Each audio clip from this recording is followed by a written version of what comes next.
साथियों, मैं राष्ट्रीय आदिवासी एकता परिषद का राष्ट्रीय अध्यक्ष हूँ। आज 22 राज्यों के आदिवासी आज इस महा विशाल महोत्सव में सम्मिलित हो रहे हैं। विभिन्न राज्यों से आए हैं क्योंकि सबसे ज्यादा बाबा साहब अम्बेडकर ने आदिवासियों को विशेषाधिकार दिए थे। आदिवासी जल जंगल जमीन का मालिक होगा और जमीन के अंदर छुपी हुई 89 प्रकार की धातुओं का मालिक होगा। उसको छीनने के लिए ये ईवीएम से चुनाव जीत करके आदिवासियों के विरोध में नए नए कानून बना रहे हैं।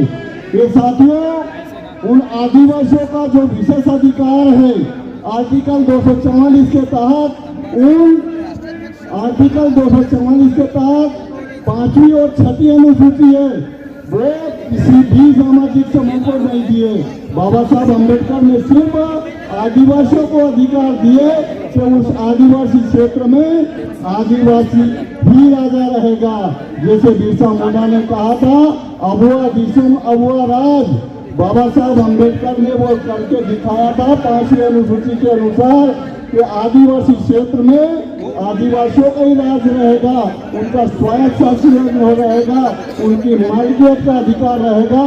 लेकिन साथियों, उस अधिकार को खत्म करने के लिए अभी जुलाई 2023 में नया वन संरक्षण संशोधन अधिनियम 2023 पास करके उस 5वीं अनुसूची क्षेत्र को खत्म करने के लिए बहुराष्ट्रीय कंपनियों को, पूंजीपतियों को वनों का निजीकरण करने के लिए, आदिवासी की जमीन खरीदने के लिए वो नए कानून और जो आदिवासियों का विशेषाधिकार है उस विशेषाधिकार खत्म करने के लिए। तो मैं साथियों, आज भारत में तमाम प्रकार की समस्याएं हैं, बेरोजगारी की समस्या है, भूखमरी की समस्या है। आज बड़े पैमाने पर किसान आत्महत्या कर रहे हैं, किसानों के विरोध में कानून बन रहे हैं। उसका एकमात्र कारण है ईवीएम से चुनाव जीतना, और ये ईवीएम हम हटा करके रहेंगे। कौन कहता है कि दिल्ली का जंतर मंतर ये विशाल मोर्चा खड़ा नहीं हो सकता? वो एकमात्र वामन मेश्राम है जिन्होंने आज करके दिखाया। आपने मेरी बात ध्यान से सुनी, इसके लिए आभार। जय जोहार, जय आदिवासी, जय मूल निवासी। तो आप वर्तमान विधायक भी है माननीय प्रकाश गजभर सर।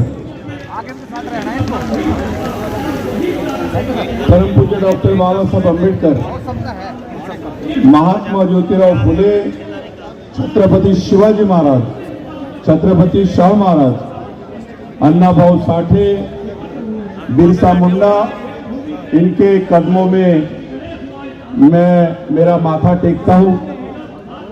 मैं दीक्षा भूमि से आया हूं जहां बाबा साहब की कर्मभूमि है, और ये दिल्ली है जो हमारे दैवत डॉक्टर बाबा साहब अम्बेडकर जी ने यहाँ पे उनका महापरिनिर्वाण हुआ है। ये दिल्ली को भी मैं नतमस्तक होता हूँ। यहाँ पे हमारे नेता वामन मेश्राम साहब, इन्होंने पूरे देश में जंग छेड़ी है, और मोदी की अभी जाने की घड़ी है। यहाँ पे मैं एक ऐसे शख्स का नाम लूंगा कि जिन्होंने सचमुच अपना मंत्री पद न्यौछावर कर दिया अपने समाज के लिए, अपने लोगों के लिए। तो गौतम साहब को मैं प्रणाम करता हूँ, और बौद्ध धर्म की दीक्षा ली जो हमने नागपुर में ली। यहाँ पे सुप्रीम कोर्ट के वकील साहब भी बैठे हैं। हम टीवी पे देखते हैं लेकिन उनको टीवी पे नहीं दिखाया जाता है। लेकिन अपने लोगों के जो चैनल्स है, जो दलितों को चाहते, जो आदिवासियों को चाहते, जो मूल निवासी को चाहते, वो चैनल के ऊपर हम देखते हैं। हमको वो वकील लोगों के ऊपर भी फक्र है, उनके लिए जरा जोरदार तालियां। ईवीएम के लिए जिन्होंने पूरे देश में, पूरे विश्व में ये ईवीएम बैन होना चाहिए, ऐसी मूवमेंट उन्होंने शुरू किया, उनका भी आभार मानता हूं। और मैं आपका भी आभार मानता हूं इतने संख्या में कोई गाड़ी से नहीं लाएंगे, कोई पैसे से नहीं लाएंगे, अपने दिल से मेरी माता बहने, मेरे भाई लोग यहाँ पे आए हैं, मैं उनके लिए भी तालियां बजाने के लिए बोलूंगा। कहीं पे होना तो कहीं पे कश्मीर, कहीं पे मणिपुर चल रहा है, कहीं पे होना तो कहीं पे कश्मीर, तो कहीं पे मणिपुर चल रहा है। फिर भी लोग बोलते हैं हमारा देश बदल रहा है। देश नहीं बदल रहा है, मोदी देश बदल रहा है। देश नहीं बदल रहा है, मोदी देश बदल रहा है।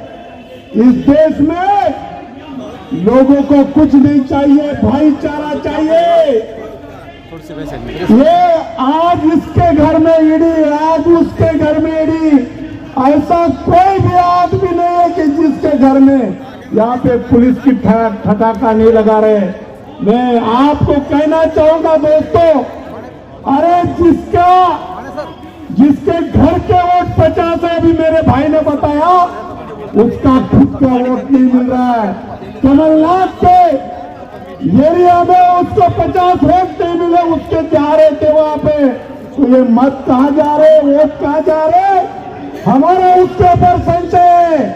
अगर तुम ईमानदार है, भारतीय जनता पार्टी अगर ईमानदार है, तो ईवीएम से नहीं बैलेट से वोट करके दिखाए, और ये वजीर आजम बन के दिखाए। ये ईवीएम बंद हो जाएगा तो ये आम आदमी का, मूल निवासियों का रह जाएगा, दूसरा नहीं, कोई भी हमारा आदमी नहीं है। इस बाबा साहब अम्बेडकर जी ने जो हमें संविधान दिया, आधे से ज्यादा संविधान को तोड़ मरोड़ के डाला है। मैं विनती करता हूं कि 2000 पार्टियां आए, गौतम साहब, इस देश में 2000 पार्टियां आए, और 2000 पार्टियों ने उसमें से एक पार्टी छोड़ के सभी पार्टियां बोल रही कि ईवीएम नहीं होना, तो बैलेट के लिए फिर बैलेट से वोट होना चाहिए। राहुल गांधी जी को मेरी विनती है, तुम्हारी भारत जोड़ो यात्रा बहुत अच्छी लगती है, लेकिन तुमने उसके साथ में ईवीएम तोड़ो यात्रा अगर निकाली तो इस देश में न्याय मिल सकता है। भारत जोड़ो, ईवीएम तोड़ो और बैलेट लो और ईवीएम भगाओ, यही नारा होना चाहिए। मैं इतना बोलता हूँ। और जो बाबा साहब ने ये इतने अच्छे अच्छे चेहरे जिधर उधर अपने दलितों का मंजर दिखाई दे रहा है, और जहां तक देखो दिल्ली से बंबई तक बाबा साहब का ही समंदर दिख रहा है।